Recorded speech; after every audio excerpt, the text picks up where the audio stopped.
Deus separa um povo, reúne um povo e fala: agora vocês são meus. Não é porque o povo era grande, não é porque o povo era menor, não é porque o povo. Começou com José, depois 75, depois prisão no Egito. Era um povo escravizado. Deus escolheu. Só que aquele povo foi olhando as nações vizinhas e foi se misturando, e foi pecando, até que repartiu, até que já não era mais um povo, já tinha dividido.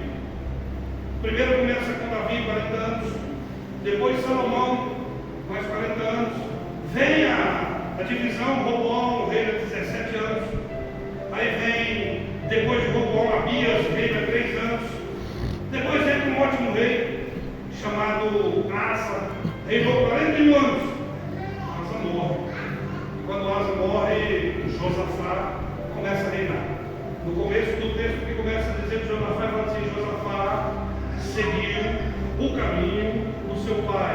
Enquanto Josafá estava com Deus, Deus o abençoava. Só que os irmãos vão ver a história que Josafá desviou. Como assim Josafá desviou? Josafá foi se aparelhar com Acabe. Josafá foi fazer aliança com Acabe. E por que eu falo que Josafá desviou? Porque a Bíblia fala: não se prendais a julgo desigual. Você é crente, não pode se misturar com a coisa do mundo, com as coisas do mundo. E quem desvia não é porque saiu da igreja, não. Às vezes não percebeu, não se desviou não para a igreja. Às vezes tem gente desviada dentro da igreja, está fazendo aliança com coisa do mundo. E ele desvia.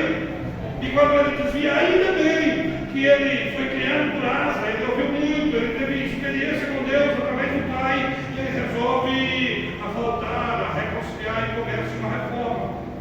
E ele faz uma reforma no tempo, e começa de novo Deus operar. E aí o versículo, como nós lemos, o primeiro versículo fala assim: e depois disso, depois de quê? Depois da reforma, depois de voltar para Cristo, depois de arrumar a vida, vem uma guerra.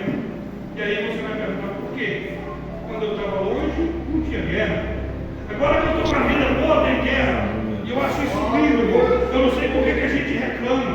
Quando você não tem guerra, irmão, é porque certamente você está caminhando do lado do seu aniversário. Se o diabo não está te afrontando, tenha cuidado. É porque talvez você pode estar caminhando do lado dele. Mas se ele começar a te afrontar, não reclame, agradeça a Deus. É porque você está caminhando do lado dele. Aleluia!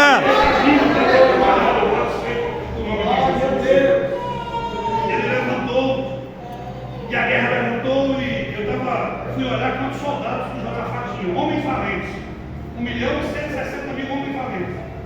E vai dizer que o exército inimigo era bem maior, pensa no negócio. Josafá chegou a ter medo. Na oração ele fala assim: nós somos poucos. Eu falei: gente, vocês eram poucos, 1 milhão. Certamente tinha de 20 milhões para cima. Era um exército incalculável. E aí vai dizer que eles eram poucos.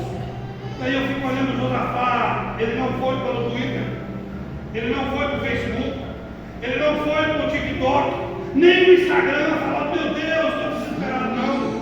Ele fez aqui, tem 3 coisas que eu quero falar hoje. Eu vou falar do texto que é a última, que é a mais importante, que é o tema. Mas tem 3 coisas que Josafá fez, que nós estamos precisando e deixando de fazer. Nós estamos até esquecendo e deixando para lá. Primeira coisa que ele fez, no versículo número 3 e versículo número 4: e Josafá, quando ouviu, pôs-se a clamar a Deus. Josafá, quando ouviu que vinha guerra, ele não foi clamar com o vizinho. Josafá, quando ouviu que vinha guerra, ele não foi esparramar no Facebook ou no Instagram. Por que eu falo isso, irmão? Os crentes de hoje, pode olhar na rede social dos crentes. Se não tem crente lá, fala assim: estou angustiado, estou em depressão, estou passando luta. O máximo que você vai achar ali é alguém para falar mal da sua vida. O máximo que você vai achar ali é alguém para falar assim: você não é crente, por que está passando dificuldade? Nós precisamos voltar a entender que nós temos que clamar para quem resolve. Não é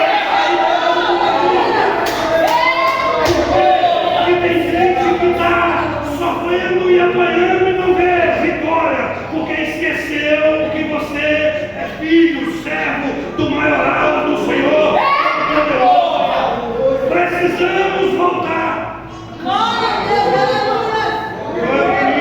e responder-te-ei, e anunciar-te-ei ocultas que não sabem. Aleluia. Clamar, no verbo original, é gritar.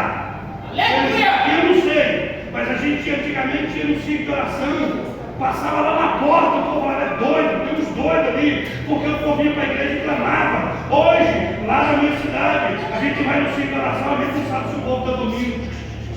Clamar é gritar, é rasgar o coração. Agora, alguém vai entender ali que os crentes doidos, mas esses crentes doidos, quando eles passam roxo, a primeira coisa é, pastor, ora domingo, o demônio pegou lá em casa, deixa ser doido, mas grita, clama.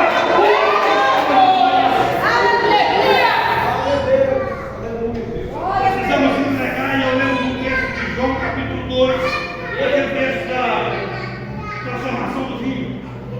Só teve a transformação porque alguém apresentou para Jesus. Porque Jesus não sabia, mas ele só age, ele determinou agir através de oração. Ele pode agir sem orar, pode, mas ele escolheu agir só quando a gente apresenta. Alguém disse que o céu é movido por oração, também acredito. É porque Deus não pode se mover sem oração, não pode, mas ele escolheu nos dar essa honra de orar, porque oração, irmão, não é só dobrar o joelho e falar palavras desconexas, não. Oração é você estar em uma conversa particular. O problema é que nós estamos achando oração. A gente pode gravar aqui, faz uma oração aqui, gravar uma oração semanal, e a hora que vai deitar, liga ela e põe ela para falar. Oração não é isso, irmão. Oração é relacionamento com Deus.